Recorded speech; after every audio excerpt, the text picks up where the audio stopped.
নমস্কার, আমি শুভময় রায় আর তোমরা দেখছো আমার YouTube channel physics by Shubhamoy Roy. 2024 উচ্চ মাধ্যমিকের ফিজিক্সের মোস্ট ইম্পর্ট্যান্ট এমসিকিউ এর যে সিরিজ আমরা শুরু করেছি, আজকে তার দ্বিতীয় ক্লাস। প্রথম ক্লাসে আমরা বীরভূম জেলা স্কুলের ফিজিক্সের টেস্টের কোশ্চেনের মোস্ট ইম্পর্ট্যান্ট এমসিকিউগুলো তোমাদের সলভ করিয়েছি। আজকে আমরা প্রিভিয়াস ইয়ার 2022 উচ্চ মাধ্যমিকের এমসিকিউগুলো সলিউশন করে দেখাবো। ঠিক আছে, এইভাবে আমাদের একদিন একটা স্কুল, আবার একদিন তো প্রিভিয়াস ইয়ার, আবার স্কুল, এইভাবে আমাদের সিরিজ চলবে। তো চলো শুরু করছি আজকে ক্লাস। আর যারা প্রথম ক্লাসটি দেখোনি তারা দেখে নাও, আমি লিংক ডেসক্রিপশন বক্সে দিয়ে রাখছি। প্রথম কোশ্চেন বলছে, হাইড্রোজেন পরমাণুর প্রথম উত্তেজিত স্তরে শক্তির মান হচ্ছে -3.4 ইলেকট্রন ভোল্ট। ওই স্তরে স্থিতিশক্তির মান কত? মনে রাখবে, স্থিতিশক্তির মান হচ্ছে পোটেনশিয়াল এনার্জি। আর কি দিয়েছে? বলছে হাইড্রোজেন পরমাণুর প্রথম শক্তি স্তর, মানে প্রথম যে উত্তেজিত শক্তি স্তর, সেই শক্তির মান হচ্ছে -3.4 ইভি। অর্থাৎ ইলেকট্রনটা যে ফার্স্ট এনার্জি লেভেলে আছে তার এনার্জি হচ্ছে -3.4 ইভি। তাহলে তার পোটেনশিয়াল এনার্জি কত? মনে রাখবে, এর অ্যান্সার হবে টোটাল এনার্জি যা দিয়েছে তার দ্বিগুণ, টুয়াইস যা আসবে ভ্যালু, অর্থাৎ 6.8 ইভি। এটাই হয়ে যাবে এর পোটেনশিয়াল এনার্জি বা স্থিতিশক্তি। তাই অ্যান্সার হবে অপশন বি। এবার কিছু আমি তোমাদের ডিসকাশন বলে দিচ্ছি, ইম্পর্টেন্ট পয়েন্ট তোমরা মনে রাখো। যে যদি এটা আসতো গতিশক্তি বা কাইনেটিক এনার্জি, যদি বলতো কাইনেটিক এনার্জি কত, তাহলে হতো যা দেওয়া আছে তার পজিটিভ ভ্যালু হতো এর কাইনেটিক এনার্জি। অর্থাৎ যে ইলেকট্রনটা ঘুরছে তার কাইনেটিক এনার্জি হতো এইটা। ওকে, যদি বলতো এর আয়নন শক্তি কত, আয়নন শক্তিকে বলা হচ্ছে আয়োনাইজেশন এনার্জি। মনে রাখবে, যা ভ্যালু দেওয়া থাকবে তার পজিটিভ ভ্যালুটাই হবে এর আয়নন শক্তি। যদি বলতো এর আয়নন বিভব বা বলতো আয়োনাইজেশন পোটেনশিয়াল কত, তাহলে ভ্যালু কত হতো? যা দেওয়া আছে তার পজিটিভ ভ্যালুটা এবং এর হতো অতটা ভোল্ট। ওকে, মানে যা দেওয়া থাকবে সেই ভ্যালুটা কিন্তু পজিটিভ এবং অত ভোল্ট হবে এর আয়োনাইজেশন পোটেনশিয়াল। আশা করি তোমাদের বোঝাতে পারলাম। কোশ্চেনটা ভালো করে পড়বে, তারপর উত্তর দেবে। দেখো এবার দ্বিতীয় প্রশ্ন বলছে, আই এবং 4i প্রাবল্যের দুটি আলোক উৎসকে ব্যতিচার পরীক্ষায় ব্যবহার করা হচ্ছে। দেখো, ব্যতিচার মানে হচ্ছে ইন্টারফারেন্স, এবং ইন্টারফারেন্স যে পরীক্ষাটা, সেখানে কি দুটো লাইটের সোর্স নেওয়া হয়েছে, যাতে ইন্টেন্সিটি হচ্ছে একটা ইন্টেন্সিটি আই আর একটা 4i। যে বিন্দুতে দুই উৎস থেকে তরঙ্গদ্বয় π/2 দশা পার্থক্যে মিলিত হয় তার প্রাবল্য কত? যে বলছে স্ক্রিনে গিয়ে কি হচ্ছে, যখন তারা মিলিত হচ্ছে যে পয়েন্টে, সেই পয়েন্টে তাদের ফেজ ডিফারেন্স, দশা পার্থক্য মানে হচ্ছে ফেজ ডিফারেন্স কত? π/2। তাহলে এখানে যে প্রাবল্য বা যে ইন্টেন্সিটি লাইটটা তৈরি হবে তার ভ্যালু কত হবে? দেখো, আমরা ইন্টারফারেন্স বা ব্যতিচারে কি পড়েছি? ব্যতিচারে পড়েছি যে I ইকুয়াল টু হচ্ছে I1 plus I2 plus 2 root over of I1 I2 cos phi। এখানে ফাইটা হচ্ছে ফেজ ডিফারেন্স। তো দেখো, ফাইয়ের কি দেওয়া আছে ভ্যালু, আমাদের ভ্যালু কি দেওয়া আছে? দেখো, ভ্যালু দেওয়া আছে I1 ইকুয়াল দেওয়া আছে I2 ইকুয়াল দেওয়া আছে 4i, ফাই দেওয়া আছে কত? 90 ডিগ্রি বা π/2 দেওয়া আছে। তো যদি এখানে পুট করতে কি আসছে, দেখো এটা আই ড্যাশ করে দিচ্ছি, তাহলে হয়ে যাচ্ছে I প্লাস 4i, আর এটা তো হয়ে 0, কারণ cos 90 ডিগ্রি ভ্যালু কত হয়? 0 হয়, তো এটা 0 হয়ে গেল। তাহলে answer will be 5i, answer will be 5i। তাহলে option B will be the correct answer. Next question কি বলছে, বিভিন্ন বর্ণের অক্ষরের উপর একটি সমতল কাঁচ ফলক রাখা হলো, যে অক্ষরটি সবচেয়ে কম উপরে উঠবে। দেখো, কোশ্চেন পড়ে চিনতে পারাটা হচ্ছে ব্যাপার, কোন চ্যাপ্টার থেকে দিয়েছে।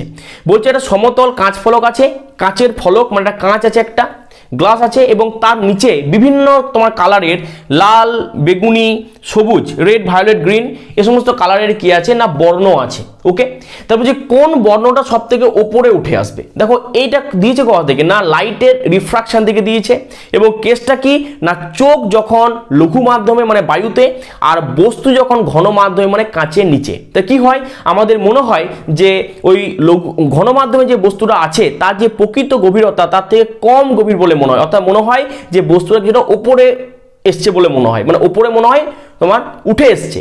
তো কতটা উপরে উঠে আসে তার ফর্মুলা কি? সেটা হচ্ছে নর্মাল শিফট। কি বলা হয়? নর্মাল শিফট বা লম্ব সরণ। তার মান কত হয়? x ইকুয়াল টু প্রকৃত গভীরতা d into 1 minus 1 by mu. এটা কি? এটা হচ্ছে নর্মাল শিফট, অর্থাৎ কতটা ওপরে উঠে এলো। ডিটা কি? না প্রকৃত গভীরতা অর্থাৎ রিয়েল ডেপথ। আর মিউটা কি? না ঘন মাধ্যম বা ডেন্সার মিডিয়ামের রিফ্রাক্টিভ ইন্ডেক্স অর্থাৎ ঘন মাধ্যমের প্রতিসরাঙ্ক। এবার দেখো আমরা কি জানি? না আমরা জানি লালের ক্ষেত্রে কি হয় না প্রতিসরাঙ্কের মান সব থেকে কম হয়, রেড কালারের ক্ষেত্রে প্রতিসরাঙ্কের মান সব থেকে কম হয়। তাহলে যদি মিউ এর মান সব থেকে কম হয় তাহলে 1 মাইনাস 1 বাই মিউ হবে কি? সব থেকে কম। বুঝতে পারছো? মিউ যদি সব থেকে কম হয়, ধরো মিউ হচ্ছে সব থেকে কম, তাহলে কি? তাহলে 1 বাই যে মিউ এই ভ্যালুটা হবে খুব বেশি হবে, তাই তো? মানে যত কম মিউ দিয়ে ভাগ করব 1 বাই মিউ এর মানটা তত কি হবে? বেশি হবে। তাহলে 1 মাইনাস 1 বাই মিউ এর মানটা কি হবে? খুবই কম হবে, অর্থাৎ 1 থেকে অনেক কম সংখ্যা, অনেক বড় সংখ্যা কি যাবে? বিয়োগ যাবে। তাহলে মোট কথা যদি মিউ যদি খুব কম হয় তাহলে 1 মাইনাস 1 বাই মিউ এর মানটাও কম হবে এবং এক্সটা সেক্ষেত্রে কি হবে? কম হবে, অর্থাৎ মনে হবে কম ওপরে উঠে এসেছে বলে মনে হবে। তাহলে answer will be option A, red. Okay, next কোশ্চেনটা তোমাদের দিয়েছে ইলেকট্রোম্যাগনেটিক ইন্ডাকশন বা তড়িৎ চুম্বকীয় আবেশ থেকে। কোশ্চেনে কি বলছে? বলছে একটি কুণ্ডলিতে 0.08 সেকেন্ড টাইমে বহমাত্রা কি হচ্ছে? 10 অ্যাম্পিয়ার থেকে -10 অ্যাম্পিয়ারে চেঞ্জ হচ্ছে। তাহলে 50 ভোল্ট এতে কি হয়? তড়িৎচালক বল বা ইএমএফ ইনডিউসড হয়। তাহলে কুণ্ডলীর সাবেশাঙ্ক অথবা কোএফিসিয়েন্ট অফ সেলফ ইন্ডাকশন কত হবে? তোমাদের কি দিয়েছে? না টাইম দিয়েছে dt ইকুয়াল টু 0.08 সেকেন্ড। কারেন্টের change DI is equal to কত? 10 minus -10 ampere equal to 20 ampere. আর কি দিয়েছে? না কত ইএমএফ ইনডিউসড সেটা দিয়ে দিয়েছে 50 ভোল্ট। এবার আমরা কি ফর্মে জানি? আমরা জানি যে E equal to L DI dt। তাহলে L ইকুয়াল টু কি হয়ে যাবে? E by DI dt। শোনা বলতে পারি E dt বাই DI। তাহলে E কত? না 50, dt কত? 0.08 আর DI কত? না 20। যদি পয়েন্টটা তুলে দিই তাহলে 100 আমরা নিলাম। এবার তো কত হচ্ছে? তাহলে এটা হয়ে যাচ্ছে 2, এটা হয়ে যাচ্ছে 4। ওকে, আর এটা গুণ করলে কত হবে? না 5। তাহলে 1/5 মানে হচ্ছে 0.2। এবার সাবেশাঙ্ক বা self induction, coefficient of self ইন্ডাকশনের একক হচ্ছে হেনরি। তাহলে answer will be option B, 0.2 henry. এবার নেক্সট কোশ্চেন কি বলছে? কোনো একটি তড়িৎ প্রবাহ বহনকারী পরিবাহীর, অর্থাৎ একটা তোমার তার বা ওয়্যারের মধ্য দিয়ে তড়িৎ প্রবাহ ঘনত্ব মানে হচ্ছে কারেন্ট ডেন্সিটি বা তড়িৎ প্রবাহ ঘনত্বকে বলা হচ্ছে কারেন্ট ডেন্সিটি। ওকে, ইংলিশ মিডিয়াম স্টুডেন্টদের জন্য বলছি, তড়িৎ প্রবাহ ঘনত্ব মানে হচ্ছে কারেন্ট ডেন্সিটি এবং তড়িৎ ক্ষেত্র মানে ইলেকট্রিক ফিল্ড, এদের অনুপাত মানে রেশিওকে কি বলা হয়? বলছে কারেন্ট ডেন্সিটি জে এবং ইলেকট্রিক ফিল্ড ই, এদের যে অনুপাত বা রেশিওকে কি বলা হয়? মানে জে বাই ই, তড়িৎ প্রবাহ ঘনত্ব এবং তড়িৎ ক্ষেত্রের রেশিও কি বলা হয়? দেখো আমরা তোমার ওহমের সূত্রে যে ভেক্টর রূপে কি দেখলাম? জে ইকুয়াল টু সিগমা ই। তাহলে জে বাই ই মানে কি হয়ে যাচ্ছে? সিগমা কত? অর্থ কি? না এটা বলা হয় কন্ডাক্টিভিটি। কি বলা হয়? কন্ডাক্টিভিটি, যার মানে হচ্ছে বাংলায় পরিবাহিতাঙ্ক বা কন্ডাক্টিভিটি। দেখো এবার নেক্সট কোশ্চেন বলছে দুটি অসীম বিস্তৃত সমান্তরাল পাতে সিগমা তলমাত্রিক ঘনত্বের সম পরিমাণ বিপরীত জাতীয় আধান দেওয়া হলো। অর্থাৎ দুটো এরকম প্লেট আছে, একটা প্লেটে তোমার পজিটিভ চার্জ দেওয়া হয়েছে আর একটা প্লেটে নেগেটিভ চার্জ দেওয়া হয়েছে, ওকে, দিয়ে বলছে যে এই যে দুটো প্লেট আছে এদের মধ্যবর্তী স্থানে তড়িৎ ক্ষেত্র বা ইলেকট্রিক ফিল্ডের ভ্যালু কত হবে? প্রত্যেকটার তলমাত্রিক ঘনত্ব অর্থাৎ যেটা চার্জ ডেন্সিটি বলা হচ্ছে বা বলা হচ্ছে আধানের তলমাত্রিক ঘনত্ব হচ্ছে সিগমা। এটা হচ্ছে প্লাস সিগমা, এটা হচ্ছে মাইনাস সিগমা। তাহলে মনে রাখবে এখানে যে ফিল্ডটা কি হবে? Plus to minus. কি হবে? প্লাস টু মাইনাস, এটা ইলেকট্রিক ফিল্ড কাজ করবে। মনে রাখবে এই যে প্লাস যে প্লেটটা, এর জন্য ফিল্ডের যে মানটা হবে তার মান হবে সিগমা বাই 2 এপসাইলন নট, এবং এর জন্য যে হবে ভ্যালুটা সেটাও হবে কিন্তু সিগমা বাই 2 এপসাইলন নট, এবং এদের ডাইরেকশন হবে সেম। তাই এই দুটো কি হয়ে যাবে? তাহলে নেট ইলেকট্রিক ফিল্ড কত হবে? না এই দুটো যোগফল অর্থাৎ হবে 2E। তাহলে অ্যান্সার কত হয়ে যাবে? 2 into sigma by 2 epsilon naught, তাহলে হয়ে যাবে সিগমা বাই এপসাইলন নট। তাহলে অ্যান্সার কোনটা হবে না answer will be option B will be the correct answer. দেখো এবার 7 নম্বর প্রশ্ন বলছে পিএন সংযোগ ডায়োডে, তার মানে কোশ্চেনটা কি সেমিকন্ডাক্টর থেকে দিয়েছে, প্রযুক্ত কম্পাঙ্ক হচ্ছে 50 হার্জ। তাহলে অর্ধ তরঙ্গ বিবর্ধন এবং পূর্ণ তরঙ্গ বিবর্ধন অর্থাৎ হাফ ওয়েভ রেকটিফায়ার এবং ফুল ওয়েভ রেকটিফায়ারের কথা এখানে বলা হয়েছে। তাহলে এতে উৎপন্ন কম্পাঙ্ক কত হবে? দেখো আমি তোমার যখন সেমিকন্ডাক্টর ফিজিক্স পড়ালাম তখন বলেছিলাম যে হাফ ওয়েভ রেকটিফায়ারে কি হয়, এই যে ফ্রিকোয়েন্সি কোনো চেঞ্জ হয় না, কিন্তু ফুল ওয়েভ রেকটিফায়ারে ক্ষেত্রে হয় ফ্রিকোয়েন্সি ডাবল হয়ে যায়। তাহলে অ্যান্সার উইল বি কত হবে 50 হার্জ অ্যান্ড 100 হার্জ। এবার দেখো কোনটা অ্যান্সার হবে, দেখো option C will be the correct answer. দেখো এবার নেক্সট কোশ্চেন বলছে এলইডি থেকে নিঃসৃত আলোকের তরঙ্গ দৈর্ঘ্য এবং প্রাবল্য নির্ভর করে। দেখো প্রথমে বলছে অপশন বি কি বিপরীত বায়াস, তাহলে এলইডি কিন্তু বিপরীত বায়াস থাকে না, ওকে। আচ্ছা অপশন এ কি বলছে সম্মুখবর্তী বায়াস এবং শক্তির ব্যবধান, শক্তি ব্যবধান বলতে কি না ভ্যালেন্স ব্যান্ড এবং কন্ডাকশন ব্যান্ডের মধ্যে গ্যাপটা। সি বলছে শুধু শক্তির ব্যবধান, আর ডি বলছে শুধু সম্মুখবর্তী বায়াস। দেখো শুধু কিন্তু শক্তির ব্যবধান বা সম্মুখবর্তী বায়াস জন্য কিন্তু যে লাইটটা নির্গত হয় তার তরঙ্গদৈর্ঘ্য প্রাবল্য নির্ভর করে না, এর সম্মুখ বায়াস এবং শক্তির ব্যবধান দুটোই দায়ী। তারা বলছে নিচের কোনটি আলোকীয় তন্তুতে ব্যবহার করা, আলোকীয় তন্তু মানে অপটিক্যাল ফাইবার, মনে রাখবে অপশন ডি অভ্যন্তরীণ পূর্ণ প্রতিফলন হবে অ্যান্সার। এবার নেক্সট কোশ্চেন বলছে এ এবং বি দুটি ধাতব পৃষ্ঠের উপর নিউ কম্পাঙ্কের অর্থাৎ নিউ ফ্রিকোয়েন্সির ফোটন এসে পড়লো, যদি ওই ধাতুগুলির প্রারম্ভ কম্পাঙ্ক মানে থ্রেশহোল্ড ফ্রিকোয়েন্সি কত হয় নিউ/2 এবং নিউ/3 হয়, তাহলে এ এবং বি ধাতব পাত থেকে নিঃসৃত ইলেকট্রনগুলির সর্বোচ্চ গতিশক্তির অনুপাত কি হবে? দেখো আমরা কোয়ান্টাম পড়েছি, কোয়ান্টাম ক্লাস দেওয়া হয়েছে, তো কোয়ান্টাম আমরা কি দেখেছি যে সর্বোচ্চ গতিশক্তি ইলেকট্রনের যে ফর্মুলাটা সেটা আইনস্টাইনের ফটোইলেকট্রিক যে ইকুয়েশন সেখানে আমরা কি পেয়েছি যে Emax = h new minus new not. এখানে নিউ নটটা কি না থ্রেশহোল্ড ফ্রিকোয়েন্সি বা সূচনা কম্পাঙ্ক এবং নিউটা হচ্ছে ফোটনের কম্পাঙ্ক। তাহলে প্রথম ক্ষেত্রে আমরা কি দেখছি Emax 1 যদি আমরা এখানে কি দেখছি না h নিউ মাইনাস নিউ/2, তাহলে কত পেয়ে যাচ্ছি না পেয়ে যাচ্ছি h নিউ/2। আচ্ছা আর Emax 2 কি পাচ্ছি আমরা, দেখো h নিউ মাইনাস নিউ/3, তাহলে আমরা পেয়ে যাচ্ছি কি 2h নিউ/3, ওকে।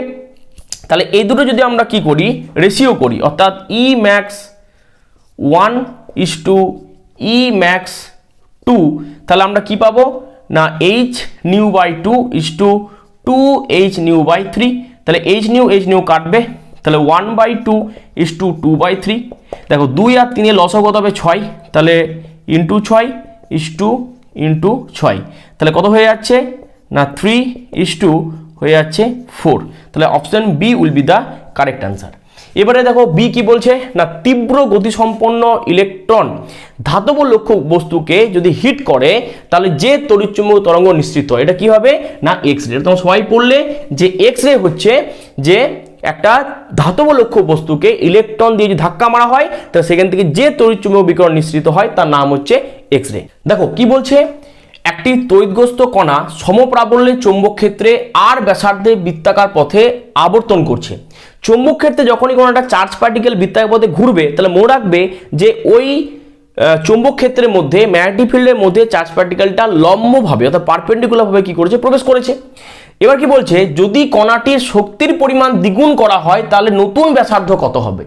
দেখো ব্যাপারটা কি হয় যে এখানে যেটা চৌম্বক বল অর্থাৎ কিউভিবি সেটা কি করে না বৃত্তাকার পথে ঘোরার জন্য অভিকেন্দ্র বলে যোগান দেয়।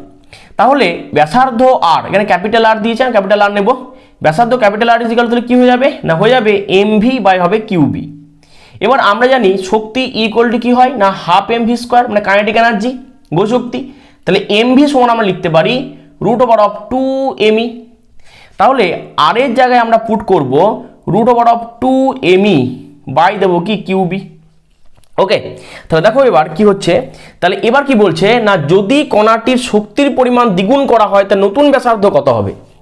তাহলে যদি বলি নতুন ব্যাসার্ধ হচ্ছে আর ড্যাশ তাহলে কত হয়ে যাবে না 2m ইন্টু হবে 2e বাই হবে কিউবি।